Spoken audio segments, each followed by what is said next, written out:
Hello and welcome to the Business and Pleasure podcast, the show that discusses what it's really like to be a digital nomad. We talk about the ups and the downs, the lessons learned, and the big discussion about whether you can really have it all. Today we have Hollie Lambert on the show.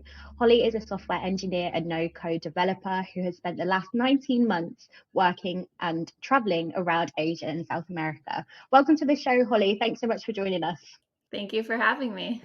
Of course. So let's get straight into it and let's talk about the very beginning. Can you tell us what you were doing before you became a digital nomad and why did your digital nomad journey begin? I majored in human sexuality in college. So I originally was planning on becoming a sex and relationships therapist, and that's still truly where my passion lies. But after college, I did a gap year, and that's when I discovered coding. And coding led me down this totally different path. I knew that I wanted to do the digital nomad life because my family and I grew up traveling. And so it feels very natural to me to be living on the road. We lived in many different countries when I was younger. And I went and did a coding boot camp in order to become a software engineer. And afterwards was living in Chicago, where I got my first job, and had actually told my boss I want to work remote. I want to be able to travel right in January of 2020. And then the pandemic happened and we joked that the world pretty much made it so that I got my wish. And after that, I spent some time back in Hawaii, where I'm from, because it felt unsafe to be traveling right at the beginning of the pandemic. And then in October 2021 is when I took off and started my digital nomad journey. Amazing. And were you still working for the same company when you started your journey? I had moved on to my second job by then. It was a startup based in New York that was a sobriety startup, which I'm sober myself, so super passionate about that. But they allowed me to work remotely, which I was very appreciative of. You mentioned that when you were growing up, your family moved around a lot. I've spoken to a few people and that was their upbringing as well. And they've now been digital nomads for years and years and years. But it was the same for me when I was younger. My family, we moved around to a few different countries as well. And as a family, we've all been really excited by travel, and that's sort of been the main focus. But it's interesting to hear that lots of the digital nomads have that sort of same upbringing. Your company allowed you to begin the digital nomad journey. How did you navigate the change in lifestyle? For me, I kind of figured out the style of travel that worked best for me. So eventually I figured out that was living in co-living. But at first I experimented with Airbnbs and hostels, and I found that living in co-livings gave me that ready built-in community, which I was craving while I was traveling. And then I also had that co-working space, which provided me space to work that was more stable than bopping around from different coffee shops. So keeping a routine and then co-living, I'd say, were the key to my happy digital nomad life. Yeah, definitely. Because like you said, I think it's finding what works for you, but also you need that stability. I think when you're sort of jumping around constantly, if it's like a hostel to an Airbnb to a hostel again, which is mainly what I do, sometimes you feel like you're restarting again and you have to reset your mind back into the work, where if you are going from co-living to co-living, you sort of understand how it works. People are there to work but also socialize as well. It's the nice in between. When did you realize that the co-living was the right way to approach the digital nomad life for you? A couple of months into it, and then I also would book co-livings for at least a month. I think that was key as well, because I just realized after you spend your first week kind of figuring out, where am I? How do I pay for things? Like, how do I get to where I'm going? And so you really lose that first week, and then you need at least a month to really feel like you're settled in. And I found out about co-livings through word of mouth after I did my first one, talking to other people. There's I would say a group of digital nomads who this is their preferred style of traveling. So once I was in a co-living, I talked to others, they recommended others, and then I kind of just went from there. That's great. And what would you say your biggest learning is from your 19 months of being a digital nomad? I think there's a lot of power in traveling as a solo woman. So it gave me just a lot of confidence and Hmm. trust in myself that I could figure out anything in any kind of situation, because travel is very unpredictable. And it also makes life very vibrant. Like, I was able to connect with people and find Mm, I'm sober, I'm queer, I'm polyamorous, I don't want kids, I want to travel. So life yeah, in yeah. normal life, I would say, I just come across less of those people. And it was really important for Yeah. me when traveling that I set good boundaries, because as someone who doesn't drink and is more of like an extroverted introvert, I would say, a lot of Hmm. travelers do spend a lot of time like going out to bars, and just even in normal life I come across that as well. But that was another big takeaway that I had for myself, was set good boundaries with like what I want to Mm. do when I'm traveling. And I guess that's why co-living works even more, because with a lot of hostels, not all of them, but a lot of them, it is very like the typical traveler party vibes, which is great sometimes. But when you're in the working digital nomad headspace, it's not always ideal. That makes sense. How did you start setting those boundaries? Was it something you already knew that you needed to do?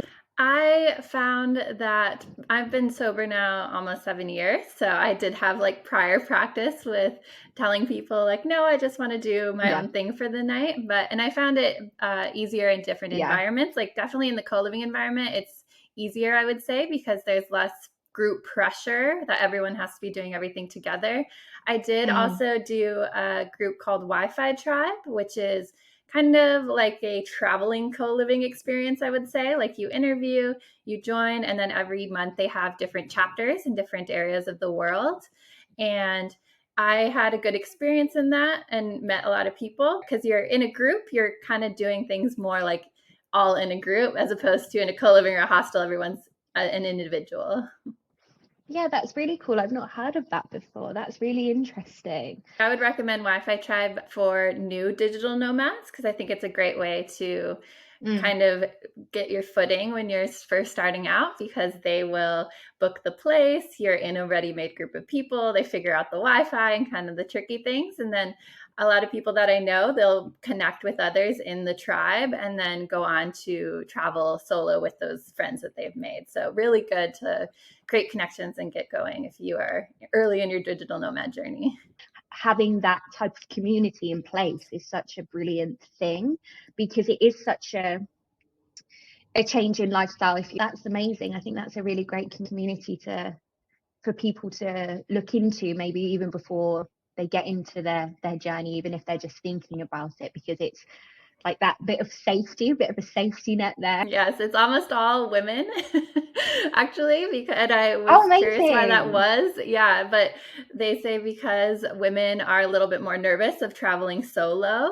I wouldn't Yeah, say there is like a equal kind of ratio of people that they're trying to source, but it just naturally ends up being a lot more women because we like to travel in groups. yeah. Oh, that's great. And what would you say your biggest wins are from your time traveling? I had some great experiences, just like truly unforgettable. And a lot of them I realized were in nature. So hiking, and I met Amazing. so many wonderful people, and also my partner. So I think I just would never have come across these people or made these connections if I wasn't Yeah. getting out of my little bubble. Yeah, definitely. And what would you say the biggest benefit of coming out of your bubble is? It exposes you to new ideas, things that you would have not like thought of or learned if you stayed at home. And I think that it's really important for people to travel, because that's how that we can expand our mindsets and just have a more connected Mhm. world where we empathize with each other because we've experienced other people's cultures. It's such an amazing thing to be able to travel and meet different people and find out new things and learn new things. And when it comes to your biggest losses from your time with being a digital nomad, what would you say they are? There haven't been too many losses. I did lose my job, but that was unrelated to being a digital nomad completely. So I was nomading for around, I think, 6 months, and my company just Mm. decided to lay off our entire engineering team. And at the time, Oh, I was upset because it was my dream job, but it turned out to be such a gift because I think if I hadn't have been nomading, I wouldn't have taken a break. I just would have gone right into the next job because I would have felt more Yeah. pressure. And I've never taken a break in my adult life. So I took this as a sign, like, it's okay. You don't have to be in hustle culture. Like, just experience life. And it was a really Yeah. beautiful gift because it allowed me to experience a style of travel that is a bit different from when you do have a full-time job. When you're in the adult stage, you're sort of just either in a comfortable job or you're just jumping from job to job, and you don't give yourself that time to let everything settle, take everything in, all the learnings from that job, what you really want from your next job. It's the pressure to, you know, keep it going, which makes sense. What did you learn in that time where you could sit back and it just gave me time and space to take some courses, like experiment with things that I wouldn't have otherwise, and sent me on a whole other career path that I don't think I would be going down now if not for that. You just never really know what's going to happen. That's what I enjoy about being a digital nomad as well. Exactly. Keeps you on your toes for sure. Do you have any advice for any budding digital nomads? I do. I have a lot of advice. So one app that I found really valuable that I enjoy using is called Nomad List. So you do have to pay for it, but when you are subscribed, you get access to a Slack group, and then they have channels for each place. So that was a really valuable resource for me to be able to ask questions about the country I was going to. And then you can also have a profile where you chart out your trips. So I liked being able to see my friends on the platform and like where they're going to be. Another group that I really liked is called Nomad Soulmates on Facebook. And I recommend this to all of my single digital nomad friends because you post a photo and like a little blurb about yourself, and then people can comment. And I think that is a really cool resource because dating as a digital nomad can be tricky. And then just Facebook groups in general were really valuable. So whenever I was going to a new place, I'd always look like, is there a digital nomad group for this place? I really like the service Onward Ticket. So there's a lot of scam ones, but specifically Onward Ticket's really helpful. So when you're entering a country, a lot of times they want you to have a return flight. And I don't always know when I'm leaving or where I'm even going when I leave that country. So I use that service it just creates a real ticket, but one that is canceled within 24 hours that you can use. Also a service called Airlo for eSIMs, digital eSIMs. I discovered this like a year into my digital nomading, but it's such a gift because I always purchase a eSIM that I have preloaded on my phone. So when I land in the country, I at least have a gigabyte of data. And that's so important. Like some of my most stressful moments and frustrated moments are being in the airport and not having data and having to figure out this new country. I really like an app called Flighty. So I use that to have all of my flight information because if you're going from country to country, it can be stressful, like just coordinating your flights, making sure that everything's on time. And yeah, I could go on and on and on, but yeah, this is great. I get this question a lot too, so I think I should kind of like compile all these things into maybe a blog post. Yeah, this is brilliant. This is great because I've heard about a few of these and I've used a few of these before, and just recently again. So I've been a digital nomad now for over a year, and I just the other day I heard about eSIMs and I was like, how am I only just getting to grips with this now? I'm so behind the times. Life-changing. But yeah, that's brilliant. It's amazing how all of these little things make such a big difference as well, because when you are traveling and you know you may not be as planned and it can quickly sort of feel like it's unraveling, so having those little things in place, you know, will actually make a massive difference. So you should definitely write a blog post on this. Yeah, I love sharing my knowledge with others and like inspiring others to become digital nomads themselves, because I think some people are just scared to take that leap, and it is scary, but it's such an amazing lifestyle. Are there any platforms or software that you use when it comes to work? Well, we used Slack, which is pretty standard for all startups. But one thing that I did do was I ported my US phone number to Google Voice because I was no longer using my US SIM card. And that allowed me to receive phone calls and text through the Google Voice app. And that was important because I didn't make a plan for this when I left the country, but then I quickly realized all of my bank accounts and important things are still tied to this phone number, so I need access. And I didn't want to pay for a plan because there's not really a good worldwide plan for phones. So porting that number over to Google Voice made a big difference for communication. Yeah, that's brilliant. That's a really good point, actually, because it's all those little things. If you have a problem with your bank or you need to call insurance or something like that, and they need your phone number, it can be a headache, like swapping in the SIMs and all of that. My next question is, can you have it all? Can you have a big balance of business and pleasure?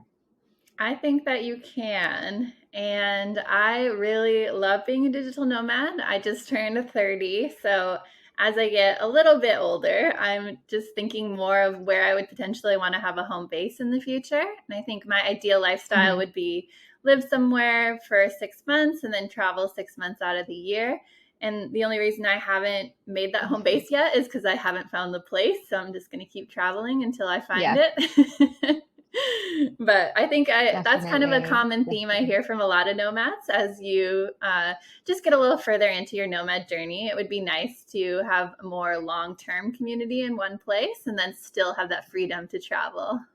Definitely. So what's next for you, Hollie, when it comes to work, when it comes to being a digital nomad? Yeah, so I'm currently with my partner in Texas. We are here visiting his family for a few months, and we met in Oaxaca, Mexico at the beginning of the year. So digital nomad romance. And we are planning to do a road trip across the US and then go into Canada and spend the summer there. So I'm excited because it's a different style of travel than I've done before.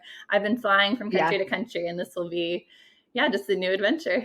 Yeah, that's really exciting. And then what about when it comes to work? What are you working on at the moment? Yeah, so I'm transitioning from code to no code. One thing that I realized while I was traveling and interacting, I did some like pro bono consulting, was just the power of no code tools. And I interviewed with about a dozen companies at the beginning of the year, and I was just spoiled by the freedom and flexibility I realized of not having assigned meetings, and I want to be able to work in any time zone. So doing freelance work now really allows me to work asynchronously, which is what I want. I would take freedom over money these days. Amazing. Well, I have a few quick fire questions for you just to wrap up the episode. Your favorite country you visited? The hardest question ever. Thailand, Chiang Mai, Thailand specifically. Great place to be a digital nomad as well. Your favorite dish you've eaten? Durian, which is really controversial because people either love it or they hate it, but I absolutely love it. That's interesting. I'm on the side of can't smell it, can't eat it. That's interesting. Biggest sacrifice? Ooh, I would say routine. And I think that is one of the things I've really tried to establish as I am traveling, but really change is the only constant when traveling. Yeah. So when it comes to your routine when you are traveling, do you have anything sort of set in stone to help you? Definitely open to the flexibility, but one thing that I find really grounding is journaling. So that was a non-negotiable for me in my routine. And as I've been looking back at my entries, even from the past 19 months, it's amazing what we forget, and having that record to look back on, like I highly recommend it to people. It's just beautiful to see your growth over time and all these beautiful experiences you've had. Yeah, and I think that's a really good bit of advice, because when you are a digital nomad, sometimes it can feel like everything's moving so quickly, and you do forget some amazing things that happen, and it just almost weirdly becomes the norm. So having that book that you can just look at everything and remind yourself of where you once were, where you are now, what you've been through, all of the experience is a really nice thing. Yeah, I use an app called Day One, and it is also a phone app. So sometimes I'll write an entry just when I'm like stuck in a customs line, like at an airport, or you can add photos. So really like that ability. When it comes to your travel, I know we've sort of mentioned it's nice staying for longer. When you were traveling, were you staying in places long enough that you needed to sort out a visa or extend visas, or were you quite planned in your approach to that? Usually I was staying for the 30 days or 3 months or whatever the entry visa requirement was. But in Thailand and in Mm, Bali, I did extend my visa. It's something you definitely want to plan ahead for because usually they are not simple experiences. yes. But yeah, I've been very lucky that I've been able to get away with tourist visas. And I am more of a planner, researcher. So I always check that before I enter a country. And then my final question, what was the one thing you missed when you were a digital nomad? Okay, this is kind of a silly answer, but I miss having a closet and a bookshelf because I'm a big Yeah. reader. So now I read everything digitally, and I am a minimalist. So I have Yeah. just a carry-on that I travel with. I don't ever check a bag, Oh, but that wow. also means that I can only have kind of one of everything. So I definitely do miss just the ability to go to a thrift store and be like, I'm going to buy these 5 things. Cause now I have to Yeah. be like, if I buy this one thing, I have to get rid of this one other thing. Yeah. Oh, wow. I want to be you in the travel. I mean, that's my aim, to just like have a carry on and just be gone. So Mhm. that's amazing. How did you even approach that? It was a learning experience, and I kind of halfway through my travels made a Yeah. stopover in the US, so I was able to reshuffle, and by that time I had learned. But for me, what was a big, like, very important was just having lots of foldable bags. So I have an away suitcase that I travel with, and it has Yes. a carry-on that can go underneath the seat as well. And then I have a foldable collapsible backpack, a foldable collapsible purse, and having a laptop stand, and like I do have a good setup for work because I think that's super important. And I Mm. have my iPad as my second monitor, so just having lots of collapsible foldable things is basically the secret. That's great. I feel like you need to do a blog post, Holly. There's a lot of important, valuable knowledge and information you have that would massively help loads of people. Because you've mentioned loads of things, and I'm like, remember, you need to do this. I will. That's one of my goals for the upcoming year. Is my dream was to always be a writer. So I'll start by Oh, creating these blog amazing. posts. Yes. Share them with me straight away. Yeah. Mhm. Ah, amazing. Well, thank you so much for joining us, Holly. I really appreciate you coming on here. And like I said, I feel like I've learned a lot. So I've got lots that I need to put into my digital mad life now. But yeah, thank you so much. I'll include all of your information in the show notes. It's been great. Thank you, everybody, for listening, and we'll see you again soon. A big thank you to Hacker Cabin because they are sponsoring the podcast. Hacker Cabin is an amazing community that you don't want to miss out on. It's a community for remote workers, digital nomads, and bootstrap founders. So if you fit into one of these categories, you should definitely get involved. Hacker Cabin allows you to share your updates, questions, and have some amazing discussions with the rest of the community. Sometimes being a digital nomad can be extremely hard and super lonely, speaking from experience. Hacker Cabin really makes me feel like I'm part of something. It's an extremely welcoming community, and I love being a part of it. Don't miss out on this amazing group of people. We even have a brilliant membership offer for you with discount code Lydia10 to get 10% off your Hacker Cabin membership. Thanks so much, Hacker Cabin.